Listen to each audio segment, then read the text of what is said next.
Okay, this one's going to be kind of a weird one to light for me, so I really apologize up front if you're going to get some shine on some of these prints. This is the #1 first tutorial in how to put together. We're going to start with these two pieces right here. We're going to start with a chair and a couch. Okay, and you can tell I've used a thicker paper and glue and some other things. You do not need to do this. If you just want to purchase these, or not purchase these, you just want to download these, cut them out, put them on heavyweight paper, cut them out, and put them together, that's fine. I'm just showing you what I'm doing with them as an artist.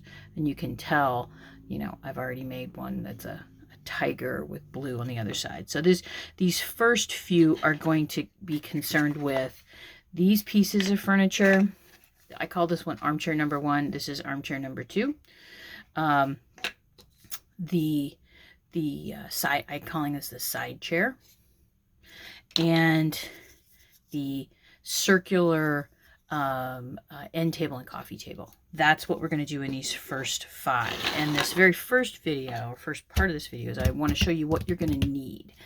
So if you're following along with me, the first thing you need are the printouts. Now I'm using some of my older printouts. Like, it's not going to have this.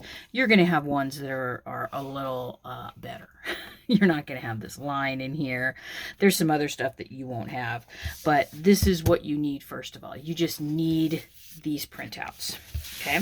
Now, if you're doing this with regular weight paper, it's going to be a bit more dodgy. Dodgy in that they're not going to stand up as well. I used a heavy cover stock. So this is like an 80-pound paper at my local printers. So you need to look for something like that if you're doing these yourself. And these are glossier because I paid for them to be like super nice and glossy. Now, the other things you're going to need, you're going to need a cutting implements. I'm going to be using 2 different kinds. This is my regular craft knife. For just kind of regular cuts, and this is my X-Acto that I'm going to use for more precise cuts that are like little teeny things and where I really need to get in and make a very specific point. You're going to need a bone folder and or some kind of, it can even be a plastic knife, a blade of some sort that you can make an indentation with. You're going to be using this to score so you can better fold the pieces in nice straight lines. And going along with that, you're going to need some kind of straight edge. This one is kind of eaten up. You can kind of see how much I've used. I use this one more for just straight edge stuff than anything else. You can see how much I press against this. Steel ones I think are better. Oh, you're going to need a pair of scissors. And if you want to continue on with making them sturdier, you're going to be needing some other things like some toothpicks, dollar store, bamboo skewers, dollar store. I know it's not environmental, but I use a lot. I've been using some foam core. This is the dollar store foam core with just this paper covered. It's perfect for working on these, and 1 sheet is more than enough if you don't have any scraps on hand. If you don't have any scraps on hand and you want to be a little bit more environmental, just use something from a corrugated box. This will work just as well. Again, I'm using things that I have on hand. Other options too, and I will probably be using these I'm going to be using these in certain parts, like to make this part a little bit more solid, I add in a little carton board, and this is from a Little Debbie, crackers. These are just stuff you pull out of your recycling bin. I also I use a lot of gray bookboard, and I have weird little scraps, so I'm going to use those. Another thing that I do, because if you've been hanging around here long enough, you know that I've been doing a lot of painted paper. painted newsprint. And I have lots and lots of little scraps of that hanging around. And I like using them for these pieces. You can see here I've done the same thing. I've just used kind of a coordinating piece. Just so it's just, I don't want anything stark white down there. Now you need to use painted paper. You know, I have boxes with scraps in it. That's what I will use. You can use anything you want. You can use any kind of colored paper that you find, fabric. Again, I want this to kind of be your thing. Now, in addition to that, you might also think about having some markers. These are my favorite Crayola, the Super Tips. I love these. I loved using these in the art room. The kids loved them. They're really good markers. Highly recommend them. And if you want to go a little further, you can get paint markers. Now remember, these are my favorite Artistros. These are kind of budget-friendly ones. I like these with the dot tip and the fine tip. I'll have links down below in the doobly-doo, so you can search these out. These are really nice. They cover the wood. If you want to use wood in your pieces, they cover the bamboo really, really nicely. So, and also you can like put really cool patterns and things. And there's also the option of, I'm going to be putting some of these up with nothing on them. So if you just want to draw and make your own, hey, go ahead. I think it would be kind of fun for kids to be able to do that. Print them out maybe a little bit larger. We'll have to see about that, but I need to get some more copies made first. So that's all the supplies and everything that you'll need for, and some extra supplies for putting this all together. Oh, in addition, you're going to need some glue. I use tacky glue. The reason I'm using tacky glue and not a glue stick is these are paper. You theoretically, hey, use glue stick. If you're doing this with kiddos as a fun kind of thing where these are going to not be permanent sorts of things, use a glue stick. It's easier. These are the kinds of toys and things, I want to say crafty sort of things. These are the types of things, activities that kids will make it and use it for a while, but then if it's just paper and glue, it can be recycled. So I'm not shaming anybody on any of that. You do you. So that's what we're going to be using here, the tacky glue. It's a good all-around glue, and it holds really, really well. So with all of that being said, we can go ahead and start getting to creating. So I'll see you in the next part of the video. Okay, now, one thing I forgot, well, actually, I guess two things I forgot from the previous video is I usually just keep things in project boxes. It doesn't have to be anything fancy like this. Again, this is dollar store. Just to keep things out of the way. And these projects are kind of compact, so you can put them just in a little box and keep them where you need them to be. Keep them from getting gunked up. You know, you can use any kind of box. This is from something that it was a multi-tool that we needed. So you don't have to have anything super fancy. Even for those of you who have been around a little while, you guys know that I also like to keep things in like little flat files. And again, dollar store. So I have things like this, so you can put it up on a shelf or something. So I also tend to use this orange triangle a bit. This is the orange triangle that I have had since I was a junior in art school in 1990. So we're going to be cutting these out. Now, you can, if you want, use scissors to cut these out. Do not feel as though you have to do it the way that I'm doing it. But again, part of this is I'm just kind of showing you how I do things. So I'm going to be cutting out what I call the uncomplicated stuff. The uncomplicated, longer straight lines. And I need to snap this off because that's, oops, that goes up in the sharps. I do that with the jeweler's tool just because I do it because I don't want to cut myself. And I don't like using these little plastic ends. So when I cut these, First thing I'm going to do, I've got a mat underneath me, and I'm going to line up where I want to cut. Okay, and I want you to notice if I'm cutting with this, I line it up, I see where I'm going to go. One of the reasons I like these is because I can see where I'm cutting. Okay, that's pretty easy stuff. The long cuts are the ones that I will use this blade with. The ones where I'm cutting off like big rectangular pieces. Or here, line that up. I'll just cut from here to here. Sometimes just to get pieces off. Now, when it comes to these inside pieces, I'm going to use a blade like this. Now, I want you to notice I've put a smaller size blade in mine. I'm using it this way. I know this is going to sound really weird.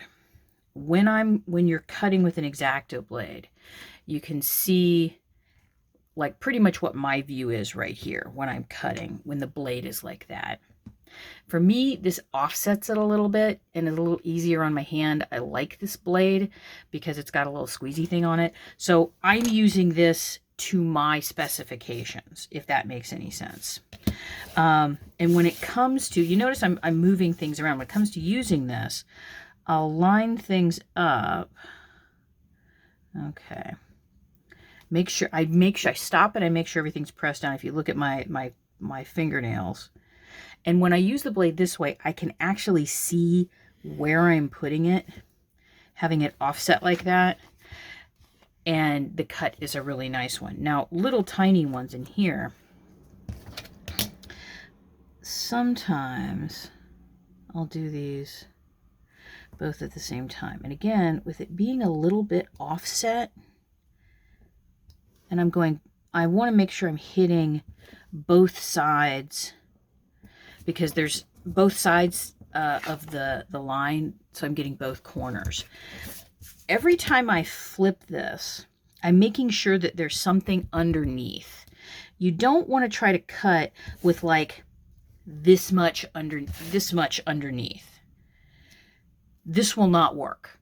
You're going to end up, your cut is going to go off. So if you're using a blade, and most of the time these diagonals, if I can get this up here so you can see it, the diagonals are short enough, I'll just do them like that. You want to have the bulk of the piece underneath where you're pressing down so things don't slip and slide, especially if you're working with a paper that's a little glossier. Okay, and there, it's removed. Now, here, I have this tiny cut that goes this way. I'm going to be really careful and cut that there. Flip it around. Make sure I've got it in there. I've come in and let's see, make sure that that's there. And again, with the offset, I can see where I'm putting the tip of the blade. I'm also not putting a tremendous amount of pressure on that tip. It helps my blades last a little longer, because if you've used X-Actos and you feel the snap of the blade inside your cutting mat, it's like, well, crap, I have to get another, pop another blade out. And again, for these smaller ones, I'll come in and do this. And again, bulk of my paper, the weight of the pieces underneath. Okay. And you notice I'm also checking. So it's like, okay, that didn't cut through completely. There's something kind of almost, you kind of get in this kind of weird little rhythm of like listening to the paper and what is going to, because you don't want to tear anything. You're being very careful. It's like, okay, I'm going to cut this. I'm going to cut, whoops, I cut the, there. That one slipped a little bit. Can you see that? Can you see how that one slipped a little bit? It's probably because I was talking. Okay, and I make sure I'm cut up to there. These can be a little bit more difficult. I'm going to hold it a little further back. And this one I may need to come in with, there we go, I caught the top of it. I still need to come in here and carve just a tiny bit off. There. So you can see how I'm cutting these out. Now, if you're, a lot of times when it comes to curves here, I will pop out my scissors. I do recommend that you have a better pair of scissors than me, because these scissors are like, I don't want to call them my trash scissors, but if you're someone who sews and does a lot of different sorts of artistic or maker kind of stuff, you know the kind of scissors I'm talking about. These are the ones that I cut everything with. So they aren't as fabulous. I have several different pairs of scissors, some for embroidery, some for sewing, etc. So what we're going to do is we're going to finish cutting all of this out, including this piece back here. And then I'm going to show you how I put the oh God, words are not my thing right now. How I go in and make the folds. Does that make sense? There's a word for it. All I can think of is embossing right now. Man, menopause sucks. Anyway, I'll be back in just a minute. Okay, now we're going to come in here and we're going to be working on the dotted lines. You can see the dotted lines I've put in here. All of the dotted lines need to be folded, and it would be, for some things, it would be kind of easy to fold it and make it straight, but it actually works a lot better if you have some sort of folding tool and a straight edge. So what you're going to do is you're going to be putting, I want to get this down here so you can really see it. Make sure the lighting's good. Ooh, okay, there. It's not gonna. Okay, you can see where the dotted line is. You don't want to be like over the dotted line. You want to be kind of like right next to it, because you have to also take into account the width of the tip of the folder that you're using. So if you're using one of these little ball folders, and I got this one at the dollar store, you're going to have to take into account how large that is. I would highly recommend having a bone folder for this, because it just makes it so much easier. And this is such a good tool anyway. So when you've got it so that you're basically laying the straight edge right to the one side of where the line is, the dotted line. So you can see how when I put this, I'm running this back and forth, and this is going to extend all the way down. I'm going to move this so you can kind of see. It's going to run all the way down from here to here. This is a part that's folded in. All you're going to do is hold it vertically and run it back and forth a couple of times.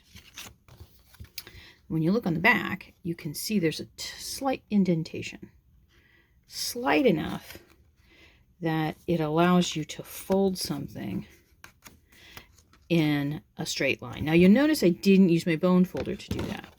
I didn't do that because it will start to scrape off. You can kind of see there a little bit of it's cracked. That's where pens can come in handy for filling in little bits that you don't like. You can see here on this example, I came in with some orange paint pen. I came in with some brown paint pen along here. I still need to go in along here. And in fact, I'm going to be using this as an example for some of that. So what you're going to do is you're going to simply go through and find every dotted line. And if you're making a little living room set, you're going to be making a couple of chairs. There's that one. And you can see I run through at least twice with my bone folder. Let's do this one right here. All of these dotted lines run through here. Now, this is just a color that I chose in GIMP, in the Photoshop-like equivalent that's free that I can use. So it's not going to be, it's going to be much better in the original. I need to bring this up a little bit. Am I on the right? That is so dark I can barely see it. Can you see that? Zoop, zoop. So I want to make sure that I've got this right next to the line. And remember too, if this is something that if you have a printer at home and you're printing these and you totally gack one up, in my world, gack means kind of mess it up. Don't worry about it. First of all, no one ever has to see it. Second of all, it's paper, and hopefully you'll be able to just kick out another print. Okay, I'm going to go all the way along there. There. Okay, doo-ba-doo. Okay, this is the front. And it's a good idea to scope out where these are prior, because sometimes they're ones that, like this one, only runs from here to here. It does not go all the way along there. It's this, those are the sides. So I'm going to put it right along. Scope out where they are. This is one of those tasks that if you don't do it, you know, it's like, oh, I didn't press hard enough. I didn't press hard enough. You can go and do it again. It's not a big deal. Let's see. Wow, that is just really hard to see. I did not realize that until I'm trying to like show you on camera how that is. And if you don't have a bone folder, I would recommend, like I said, a plastic knife. Not the side that's got the little like serrated edges on it though. Okay, so then what I do is I flip it over and you can you see all the little lines? And then it's just a matter of folding over. Let me bring this back up. And it's interesting. I kind of think of these as, I'm not a person who does puzzles. I've never, like, you know, flat puzzles. That's not really my thing. We did Christmas puzzles at home. I think I liked the more of the element of, oh, I forgot one, of the social element of it. You know, I was good at sorting things. But I'm not one of those people that like, oh, puzzles are my life. This to me is kind of puzzle adjacent. Okay, I folded that one, Oh, let's fold that one. And you can see I'm just going through and pinching them down. And you can see where things are starting to come together. These two pieces are going to be coming down, and they're going to come over. And this corner right here is going to match that corner right there.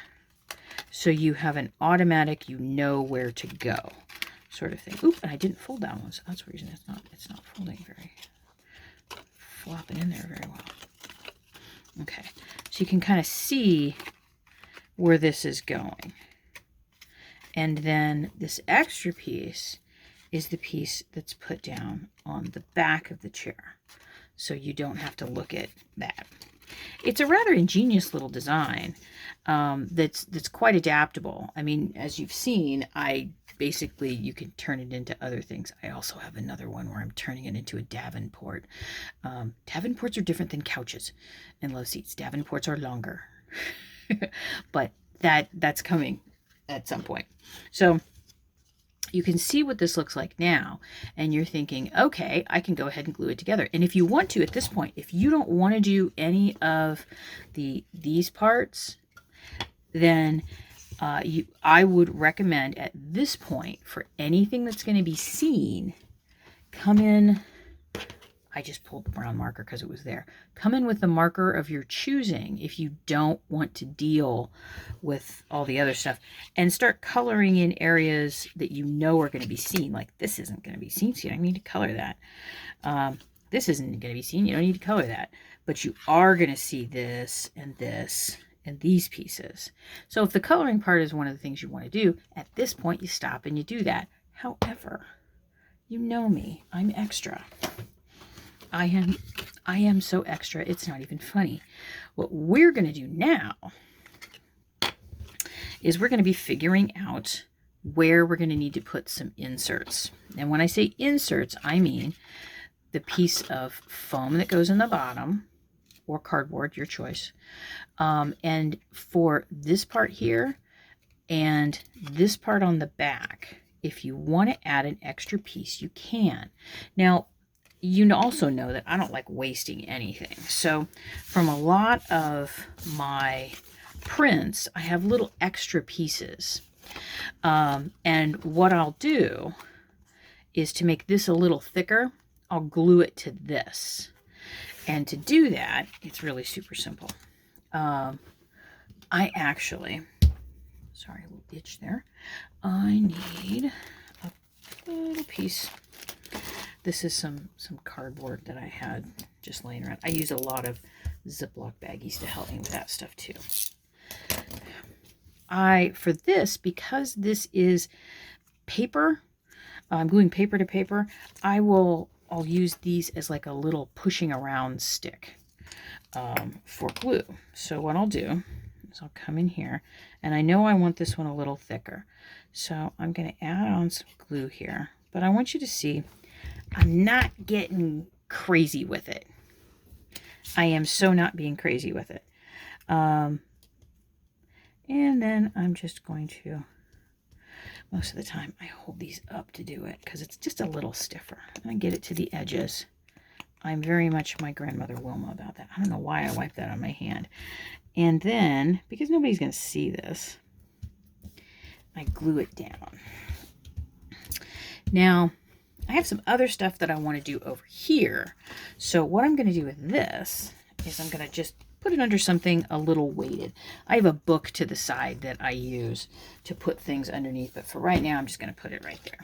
Now, for these pieces, I know I'm going to want a piece of foam here, and I want to double up these pieces, just like I did with the previous piece. So again, you can see this is just a scrap of something.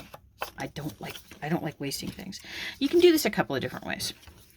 To eliminate all the measuring stuff, because, you know, measuring slows down my artistic process. What I'm going to do is I'm going to put it down, and the fold, these are the things that I do. Again, this is just what I do. I put the fold right on the edge, and I take a pencil. This is like a 0.9. And I just trace around it because it's a pretty simple shape. Et voila.